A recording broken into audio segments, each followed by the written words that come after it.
Hey, just wanted to come and make a brief video. There's some interesting conversations I've been having. For those that don't know my story, I started kind of pushing back on mistreatment at International House of Prayer when I was still on staff. I watched some friends go through really awful mistreatment. 2014-ish, started kind of pushing back, trying to change things from the inside until I resigned in 2016. Immediately started trying to get policies changed because of what Gracia had been through. I was the first person that heard her story that really tried to do anything about it, because other people wanted to try and get promoted and then use the power that they had from position within the organization to try and make better changes, and that did not work. They got promoted and they didn't use it that way. In fact, that person ended up being the person that threw her under the bus in 2018, and their names in the email thread that got cited in the Roy's report when IHOP leadership gave the Roy's report emails from summer of 2018. But I digress. Point is, I've been getting to know people kind of that do similar presses for trying to get accountability and reform in their respective communities, and have been building relationships and just kind of, reaching out to people for help, etc., and resources for the better part of a decade at this point. Helped build Recovering from IHOP, was a co-founder of that group. Most of the people that's were the original population of that group were just my friends. It's been a very organic process with the post International House of Prayer community kind of gathering, and then in this last year really exploding, as what we built prior to this last year was just really underground word of mouth kind of thing, where it was you didn't know how to even broach the subject with people to figure out who was even questioning things even after leaving staff there. And so that was just really the purpose I saw it serving prior to a year ago. But there was some differences of opinion in the purpose of a space like that existing, and the obligations of those that had their hand on the wheel, and the proper way to do things better than what we experienced at International House of Prayer. And that's kind of why I'm coming here, because I feel like I made a monster. And that's what's been coming up in these conversations I've been having recently. The phrase used was destructive advocacy.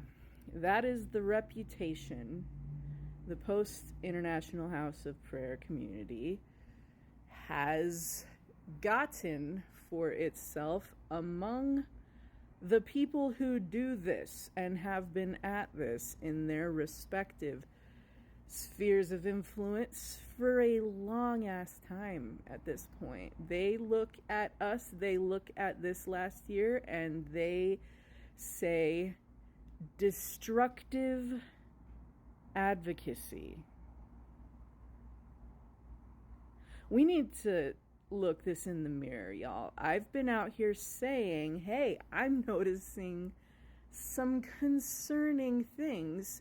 Unfortunately, that has cost me reputation in a manner not unlike what happened when I started noticing concerning things at International House of Prayer while still on staff.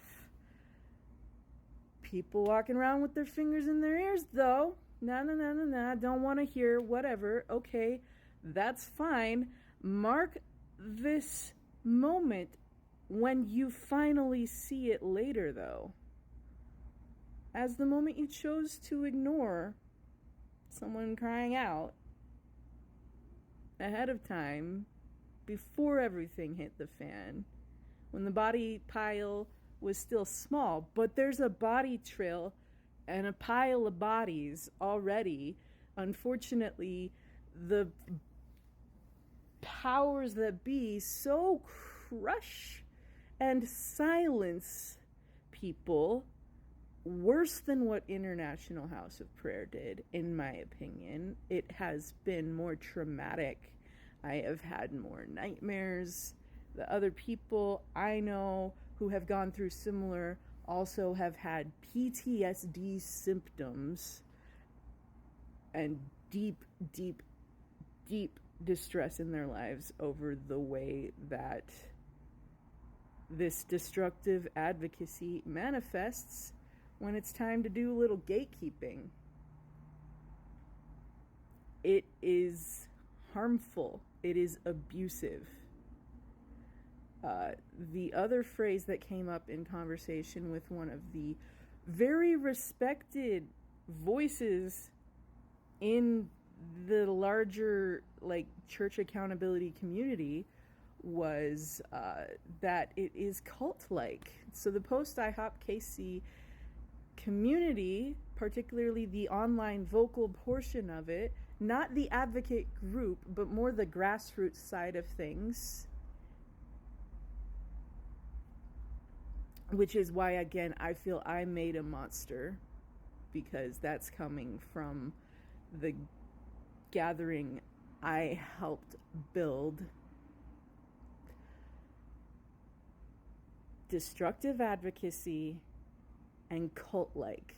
That's not coming from disgruntled ex-post IHOPKC community members. That is the reputation that we have in the broader church accountability movement and community.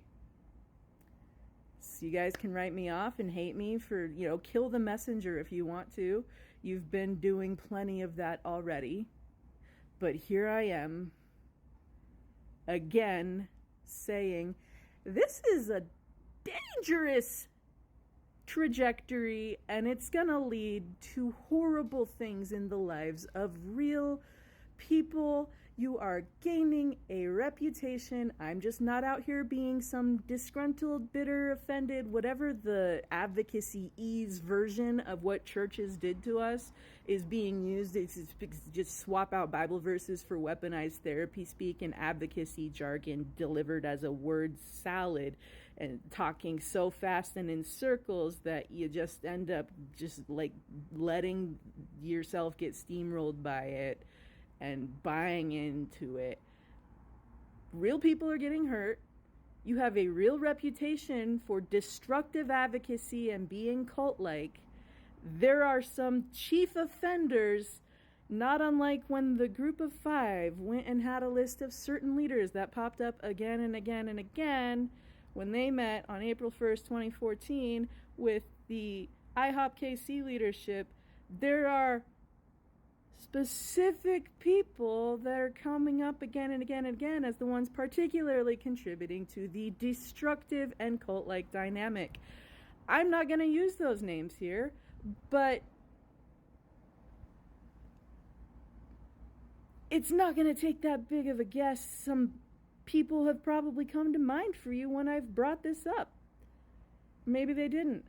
Maybe you just need to be a little more eyes open and figure out who it is.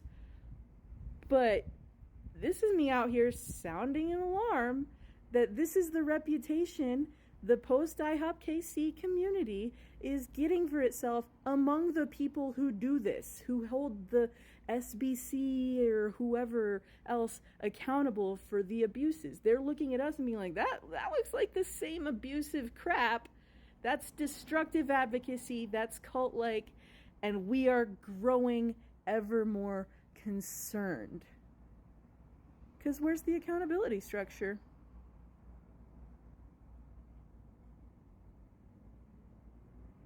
Why is it when Tracy Bickle's out there calling herself a therapist, when you were on staff, you didn't see it as ridiculous? Now that you've left staff, you're starting to be like, wait a second, why was she doing that? Well, I'm telling you, what credentials do some of these loud voices have in theology or in counseling or in advocacy, court-appointed advocacy, knowing how to navigate the legal system or any of that crap?